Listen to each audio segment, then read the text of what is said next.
एक छोटी सी बस्ती जिसका नाम था सुंदरग्राम। यहाँ चारों ओर ऊंचे ऊंचे पहाड़ थे जिनके शिखर कभी कभी बादलों से ढक जाते थे, मानो वे आसमान को छूने की कोशिश कर रहे हों।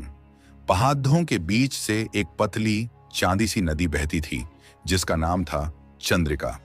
इस नदी का पानी इतना साफ था कि उसमें नीचे पड़े हुए कंकड़दार पत्थर साफ दिखाई देते थे।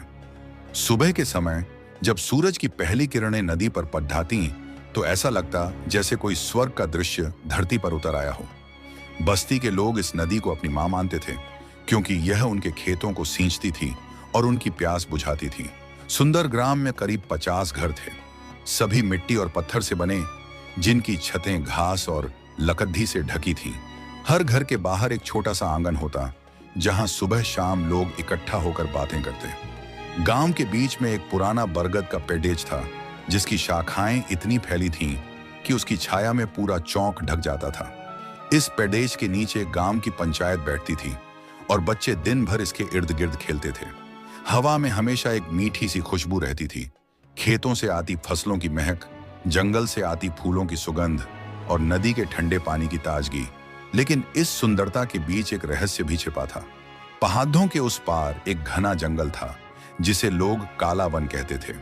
यह नाम इसलिए पड़ा क्योंकि उस जंगल के पेड़ इतने घने थे कि वहां सूरज की रोशनी भी मुश्किल से पहुंच पाती थी। गांव वालों का मानना था कि काला वन में कुछ अजीब है, कुछ ऐसा जो इंसानों के लिए नहीं बना। रात के समय जब चांद आसमान में चमकता तो उस जंगल से आवाजें आती थीं। कभी कोई हंसता हुआ सुनाई देता तो कभी कोई चीखता हुआ, कभी हवा में एक फुसफुसाहट गूंजती जैसे कोई पुरानी कहानी सुनाना चाहता हो। गांव के बुजुर्ग कहते थे कि वहां आत्माएं रहती हैं जो कभी इंसान हुआ करती थीं, लेकिन अब उस जंगल की कैदी बन गई हैं। अर्जुन, सपनों का पीछा करने वाला इसी सुंदर ग्राम में रहता था। अर्जुन एक साधारण सा लड़का था, मध्यम कद का, गेहुआ रंग और आंखों में एक चमक जो उसे सबसे अलग बनाती थी। उसकी उम्र थी 18 साल, लेकिन उसके विचार उसकी उम्र से कहीं बड़े थे। वह अपने पिता के साथ खेतों में काम करता था, हल चलाता, बीज बोता और फसल काटता, लेकिन उसका मन खेतों में नहीं लगता था। वह हर शाम चंद्रिका नदी के किनारे जाता, एक चट्टान पर बैठता और घंटों पानी को देखता रहता। उसे लगता था कि नदी की धारा में कोई संदेश छिपा है, कोई ऐसी बात जो उसे समझ नहीं आती।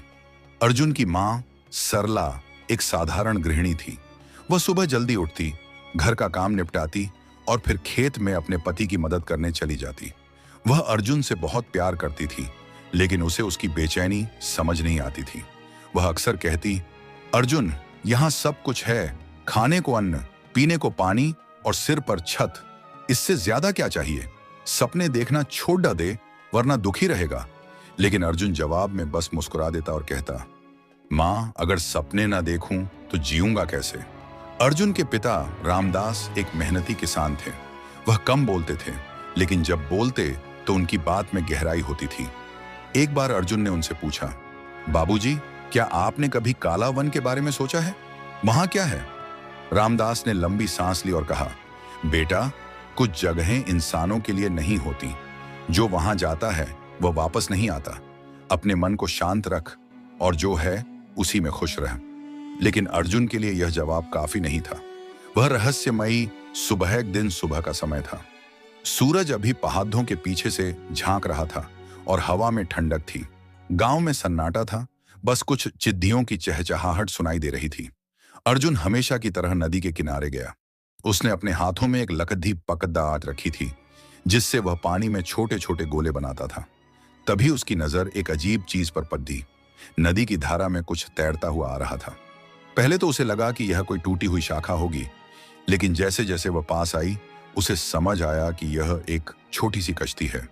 कश्ती लकड़ी की थी, पुरानी और घिसी हुई, जैसे सालों से इस्तेमाल न हुई हो। उसकी सतह पर कुछ निशान थे, शायद किसी ने चाकू से कुछ लिखने की कोशिश की हो। कश्ती धीरे धीरे अर्जुन के पास रुकी, जैसे उसे वहीं रुकना था।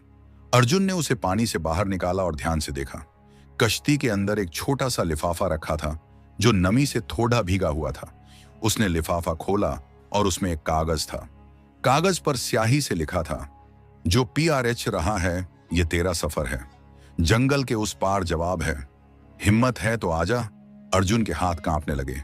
उसने कागज को बार बार पढ़ा, हर शब्द को गौर से देखा। लिखावट पुरानी सी थी, जैसे किसी ने बहुत पहले यह लिखा हो। लेकिन यह कैसे हो सकता था कि यह कश्ती अभी उसके पास आई? यह कहां से आई? और यह संदेश उसके लिए ही क्यों था? उसके मन में सवालों का तूफान उठने लगा। उसने आसपास देखा, नदी शांत थी, गांव में कोई हलचल नहीं थी।